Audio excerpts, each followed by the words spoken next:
c'est drôlement fatigant de produire de l'énergie comme ça. Ouais, mais au moins ça pollue pas. Et puis c'est renouvelable. Ouais, bah, je vais pas faire ça toute ma vie, hein. Bon, allez, d'accord. Moi, je vais vous en trouver des sources d'énergie propres. C'est ça, bon vent. Et ramène-nous le soleil. Allez, chauffe Marcel. Ouais, tu l'as déjà faite celle-là. Ouais, mais c'est renouvelable.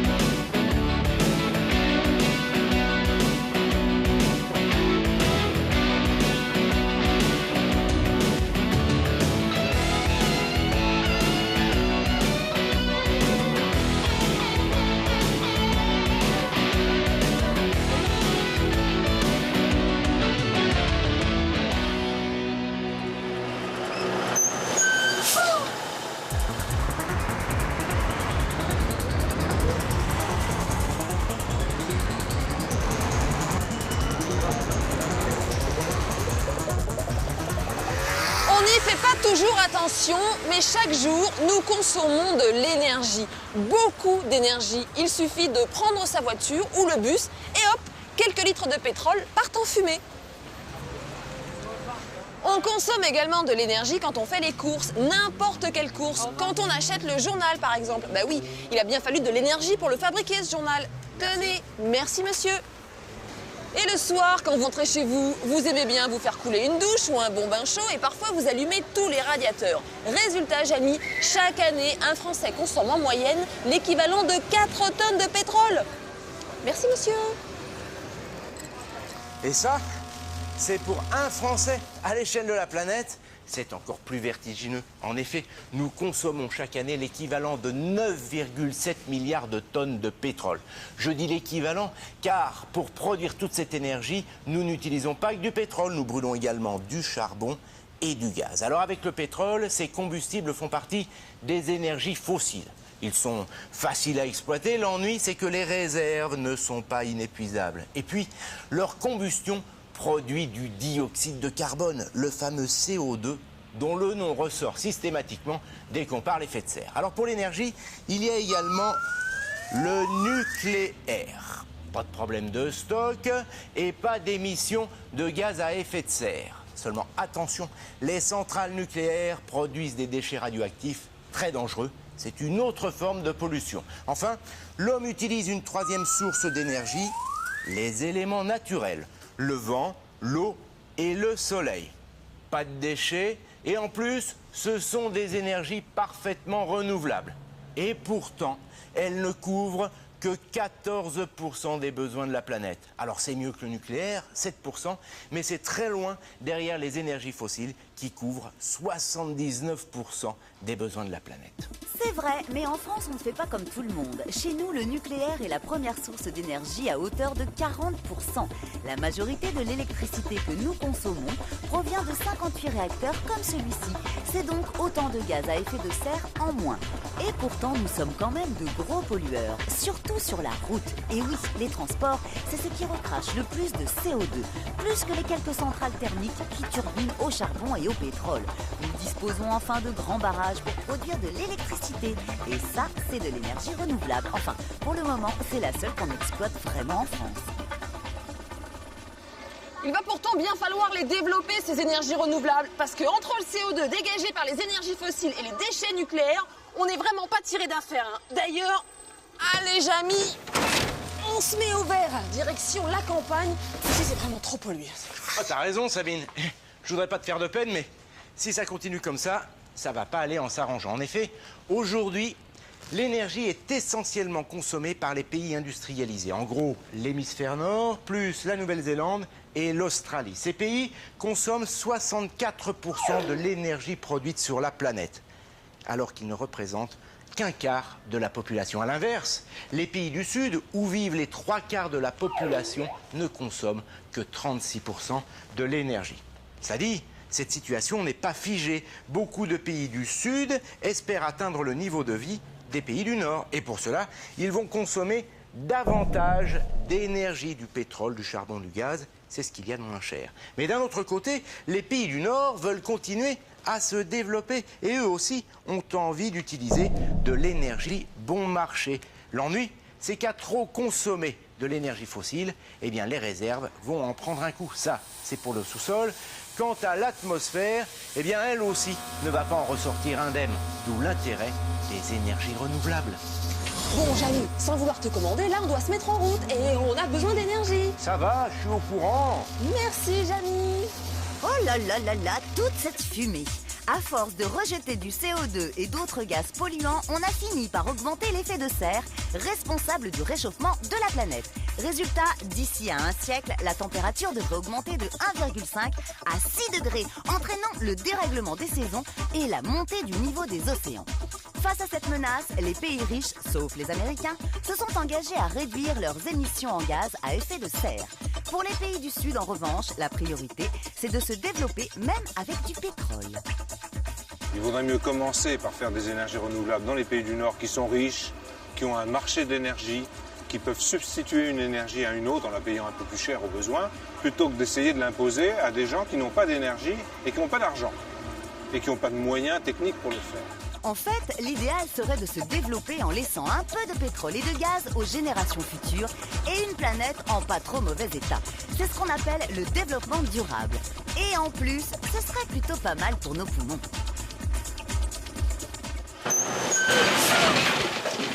Oh, Jamy, bonne nouvelle. Qu'est-ce qui se passe? Arrête de pédaler. Je crois que Marcel nous a trouvé une autre source d'énergie propre. Qu'est-ce que c'est que ces grandes roues? Ici, on utilise le vent.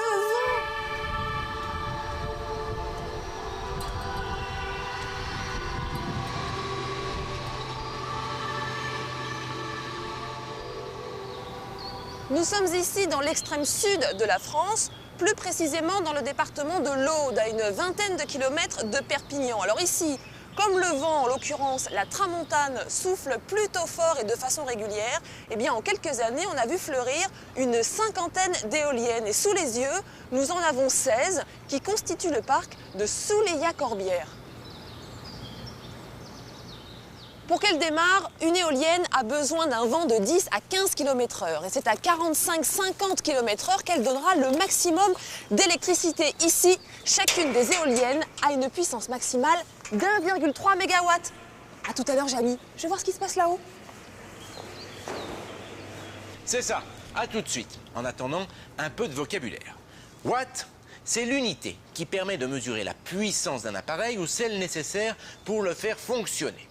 Alors de temps en temps, on entend parler de kilowatts ou de mégawatts. Eh bien c'est la même chose que les mètres ou les kilomètres. 1 kilowatt c'est 1000 watts, 1 mégawatt c'est 1 million de watts. De temps en temps, on entend aussi parler de kilowattheure. Là, c'est l'unité qui permet de mesurer la quantité d'énergie produite ou consommée. 1 kilowattheure, par exemple, c'est la quantité d'énergie consommée par une ampoule de 1000 watts qui brille pendant 1 heure. Alors maintenant qu'on a fait toute la lumière sur ce terme, revenons à nos éoliennes. Celle sur laquelle est grimpée Sabine a une puissance d'1,3 MW. Concrètement, quand le vent souffle à 45-50 km/h, elle produit 1,3 MW par heure. Seulement, ces conditions ne sont remplies qu'environ 2000 heures par an. C'est peu. Comparons avec une centrale nucléaire. Maintenant, certains réacteurs ont une puissance de 1300 MW, 1000 fois plus que l'éolienne de Sabine. Et en plus, cette puissance est maintenue en permanence, quel que soit le temps. Par conséquent, juste pour vous donner une petite idée, pour remplacer ce réacteur nucléaire, il ne faudrait pas 1000 éoliennes comme celle de Sabine, mais 4000, autrement dit, un grand jardin. Regardez où je suis, vous me voyez? Venez me rejoindre et dépêchez-vous! Le vent se lève! Alors, la pièce maîtresse d'une éolienne, c'est bien sûr le rotor, l'hélice, si vous préférez. Celui-ci comprend 3 pales, mais il peut n'y en avoir que 2. Et puis alors, plus le rotor est grand, plus l'éolienne est puissante. Allez, on continue la visite. Quand le vent souffle, il fait tourner le rotor. Et dans son mouvement, le rotor entraîne une génératrice.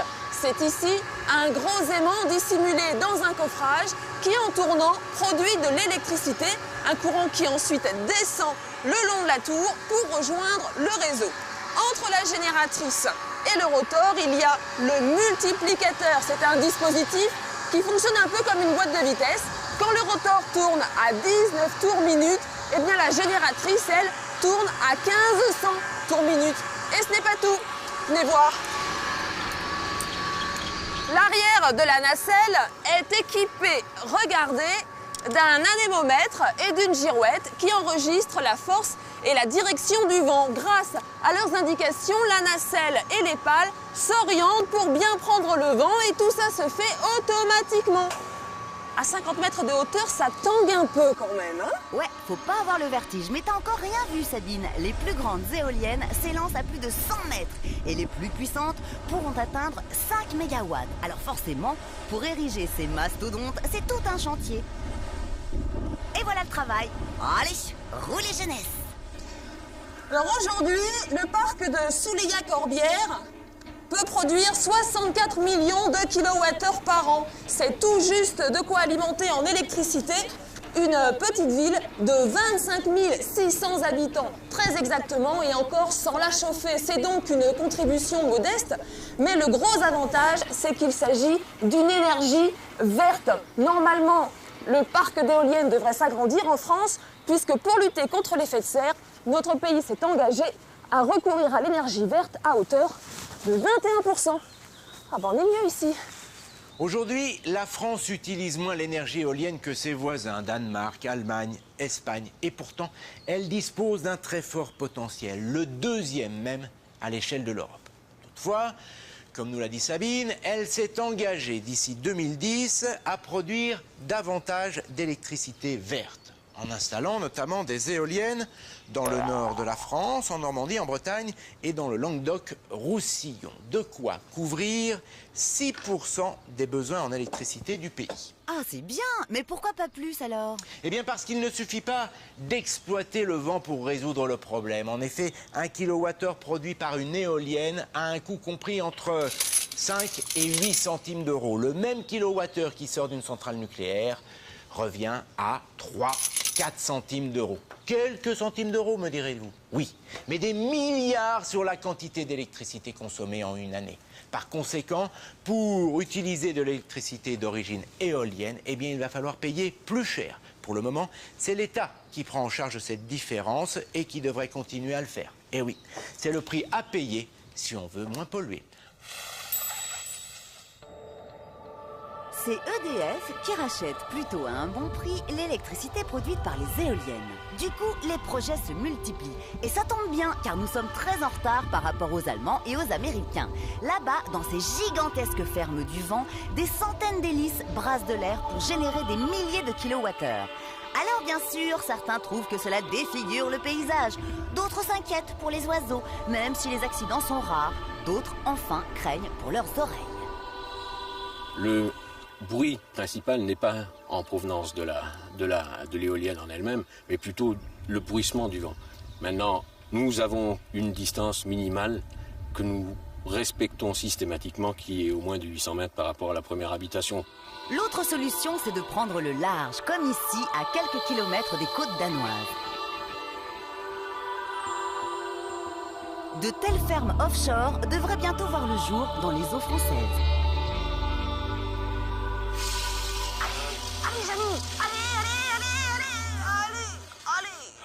T'en fais pas, Janie, tu sais, pour produire de l'énergie propre, il n'y a pas que le vent, il y a aussi le soleil.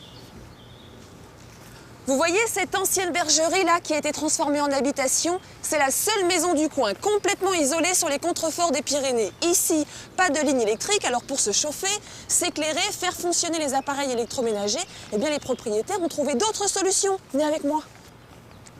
Ici, par exemple, nous avons un chauffe-eau solaire. C'est un panneau équipé de capteurs thermiques. Alors, dans son principe, le fonctionnement est plutôt simple. Regardez. Les rayons du soleil viennent frapper la vitre du panneau solaire et chauffent l'air contenu dans cet espace, comme dans une serre. Grâce à cet effet de serre, eh bien, un liquide généralement antigel qui circule dans ces petits tuyaux chauffe à son tour. Et comme normalement ces tuyaux se prolongent dans le ballon qui contient l'eau de la douche, eh bien, elle chauffe également. Grâce à ce procédé, on peut obtenir une eau à 70 degrés. Et ce qui est très pratique avec les capteurs thermiques, eh bien, c'est qu'ils absorbent non seulement les rayons du soleil, mais également sa chaleur diffuse. Du coup, ils fonctionnent même quand le ciel est nuageux, comme aujourd'hui. Donc, même en Europe du Nord, on peut prendre une douche grâce au soleil. Et au Sud, on pourrait développer encore plus cette technique. Ce n'est pas très encombrant. En moyenne, 1 mètre carré de ces panneaux suffit à couvrir les besoins en eau chaude d'une personne. Et en plus, cela peut vite devenir rentable. Car en France, l'État et les régions accordent des subventions. Ouais, mais ça va pas suffire. T'aurais pas autre chose, Sabine ? En captant les rayons du soleil, on peut également produire directement de l'électricité. Et ça, c'est le rôle des panneaux photovoltaïques. Ici, à la bergerie, on compte 18 mètres carrés de ces panneaux qui fournissent chaque jour 3 kWh utiles. Et on va aller demander au maître des lieux si ça lui suffit. Il y a ici plus de 400 mètres carrés habitables. C'est grand, hein? Bon alors Claude, avec les panneaux photovoltaïques, vous pouvez éclairer toutes les pièces de la maison. Oui. Mais attention, on ne peut pas par exemple faire fonctionner tous les appareils électroménagers en même temps, c'est ça? On peut avoir toutes les lampes en même temps, ça ne gêne pas, mais quant aux appareils électroménagers, il faut faire attention en fonction de la puissance qu'il y a. Donc il faut éviter d'avoir les gros appareils ménagers qui travaillent en même temps. Par exemple? Par exemple, la période de chauffage de la machine à laver en même temps que l'aspirateur, le four électrique et un fer à repasser. Et alors qu'est-ce qui se passe la nuit quand il n'y a pas de soleil? Ah ben, la nuit, ce sont les batteries qui fournissent le courant électrique. Les photovoltaïques rechargent les batteries pendant la période solaire et les batteries fournissent le courant en permanence. Alors ça veut dire que l'hiver, par exemple, vous êtes obligé d'avoir recours à un système d'appoint. Oui, quand il n'y a pas du tout de soleil pendant très longtemps, pendant une semaine par exemple, ou quand il y a très peu de soleil, ou qu'on est trop nombreux, à ce moment-là, il y a un système d'appoint, mais c'est un groupe électrogène qui devient complémentaire pour le peu de temps pour recharger les batteries. D'accord, donc pour vous, le solaire, c'est vraiment très pratique. Et mais au fait, Jamie, ça fonctionne comment, une pile photovoltaïque? Eh bien, un peu comme une pile classique. D'abord, petit rappel, l'électricité, c'est une circulation d'électrons. D'où sortent-ils? Eh bien, la matière se présente sous forme d'atomes, c'est-à-dire un noyau autour duquel gravitent des électrons sur plusieurs couches. La photopile, maintenant, elle est constituée de 3 zones, 3 épaisseurs. Dans la première zone, il y a des atomes de silicium et des atomes de phosphore. Sur la dernière couche des atomes de silicium, il y a 4 électrons. Sur la dernière couche du phosphore, il y en a 5. Dans la zone du dessous, maintenant, il y a du silicium et du bore. Sur la dernière couche du bore, il y a 3 électrons. Et puis au milieu, il y a une zone où il y a à la fois du bore, du phosphore et du silicium. C'est une zone neutre. Premier constat, il y a davantage d'électrons en haut qu'en bas. On se retrouve donc dans la configuration d'une pile classique avec d'un côté une borne positive manquant d'électrons et de l'autre côté une borne négative en ayant trop. Seulement la différence d'une pile classique, il ne suffit pas de placer un fil conducteur entre les deux bornes pour faire circuler les électrons. Là, c'est la lumière. Les photons précisément qui vont décrocher les électrons. Aussitôt libérés, les électrons s'engagent dans le fil conducteur. Au passage, ils font fonctionner un appareil électrique et ils ressortent au niveau de l'autre borne. Quant aux places laissées vacantes, eh bien, elles sont instantanément comblées par d'autres électrons décrochés par la lumière et le phénomène est entretenu tant qu'il y a de la lumière. Le problème, c'est que cette technologie est encore très chère. Du coup, en France, on n'utilise pratiquement que dans des sites isolés pour éviter d'avoir à construire une nouvelle ligne électrique. Et pourtant, en Allemagne ou au Danemark, on trouve des maisons solaires raccordées au réseau. Les habitants peuvent alors revendre leur surplus d'électricité. Et dans ces pays-là, on le leur rachète à bon prix. Là, c'est intéressant. Cela dit, les photopiles ne sont pas écologiques à 100%. Leur fabrication est source de pollution. Un moindre mal, c'est vrai, si cela peut permettre d'apporter la lumière dans les régions les plus isolées des pays du Sud. Eh, Janie, tu sais qu'on peut aussi produire de l'énergie avec les plantes? Oh, c'est vrai? Ouais, c'est vrai. Et puis on peut aussi utiliser la chaleur de la terre. Elle est cool, la Terre. Oh ouais, elle est cool la Terre. Eh oui, quelques babacools y ont pensé. Et mine de rien, aujourd'hui, c'est la réalité. Comme ici, en Islande, où on se sert des sources d'eau chaude pour chauffer les maisons. C'est ce qu'on appelle la géothermie. En France, on fait la même chose, sauf que pour exploiter cette chaleur, il faut aller la chercher à quelques centaines de mètres sous nos pieds. On peut aussi se chauffer au feu de bois. Alors c'est vrai qu'en brûlant, cette bûche émet du CO2. Mais si on replante des arbres, ceux-ci ont la propriété d'absorber ce CO2. Donc ça s'équilibre, il n'y a pas de pollution. Il existe encore une multitude de sources d'énergie écologique. Si on développe un peu chacune d'entre elles, alors on parviendra à moins polluer. Qu'est-ce que t'attends, Sabine? Ah bah mon taxi. Pour rentrer au camion? Il est juste derrière toi. Ah oui, merci Jamy, je l'avais pas entendu arriver. Normal, remarquez, c'est un taxi électrique, donc parfaitement silencieux. Bonjour Jean. Bonjour. Au camion, s'il vous plaît. Oui.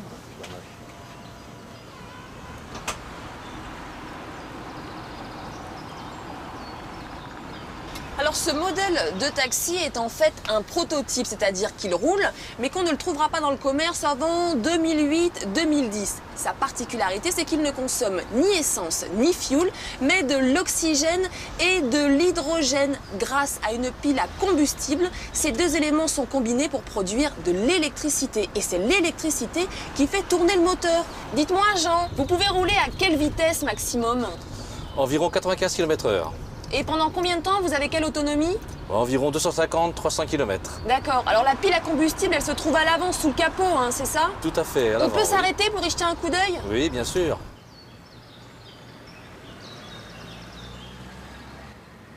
Nous y sommes. Alors on ne verra pas le moteur puisqu'il est dissimulé sous la pile à combustible. Et la voici, cette fameuse pile à combustible qui donne son nom à la voiture, Taxi Pack. Alors cette pile est alimentée en partie par de l'oxygène pompé dans l'air, le même air que celui que nous respirons. Quant à l'hydrogène, il est stocké à l'arrière. Venez avec moi.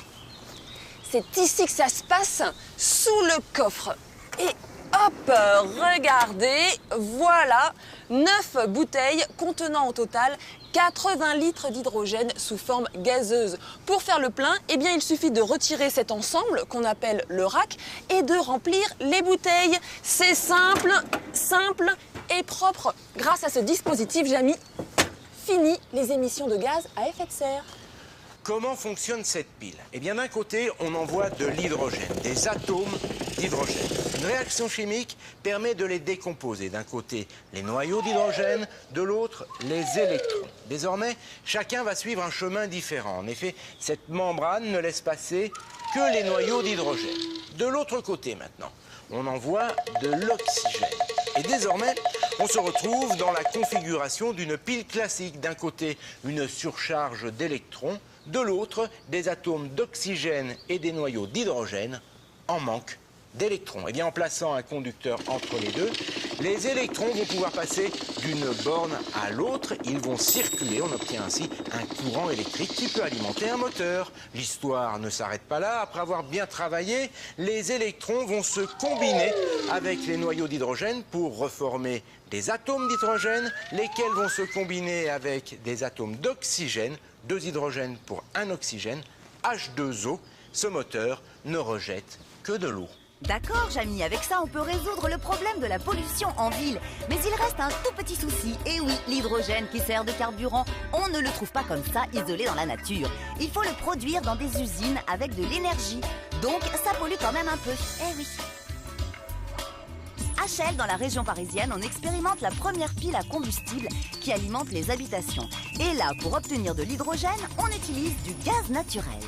Le gaz naturel, qui est essentiellement du méthane, donc c'est-à-dire du carbone et d'hydrogène, est transformé dans ce qu'on appelle le reformeur en un gaz riche en hydrogène. Le carbone, lui, s'échappe par la cheminée de la pile à combustible sous forme de CO2. En produisant de l'électricité, cette pile génère aussi de la chaleur que l'on va récupérer. La pile à combustible permet de faire effectivement de l'électricité et de la chaleur. C'est le cas de cette pile-ci. C'est ce qu'on appelle la cogénération.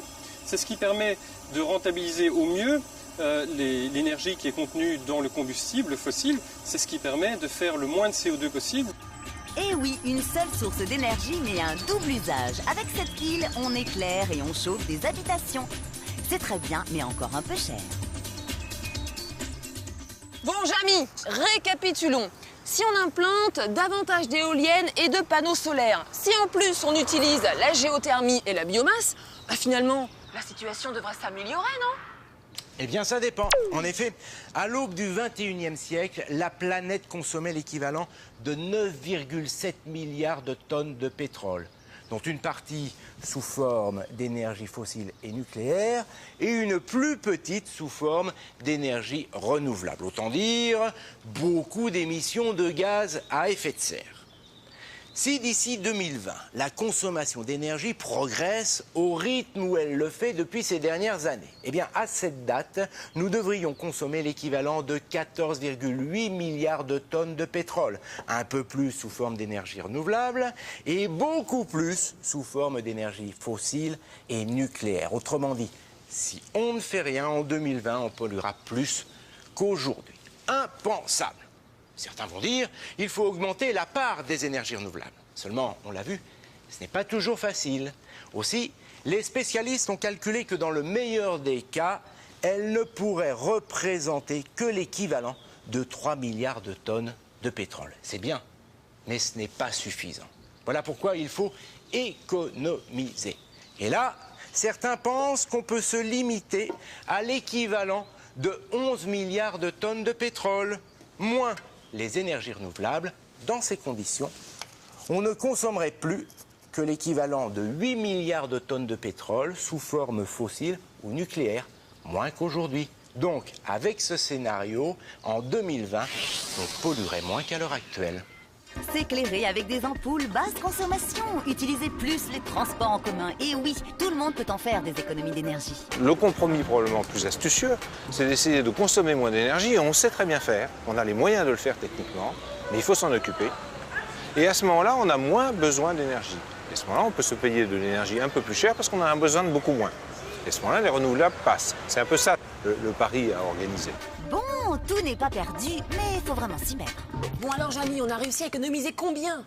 Je sais pas, faut changer les piles, elles sont usées. Oh bah alors comment on va faire? Eh, j'ai une idée. Si vous voulez faire des économies d'énergie, apprenez à compter sur vos doigts.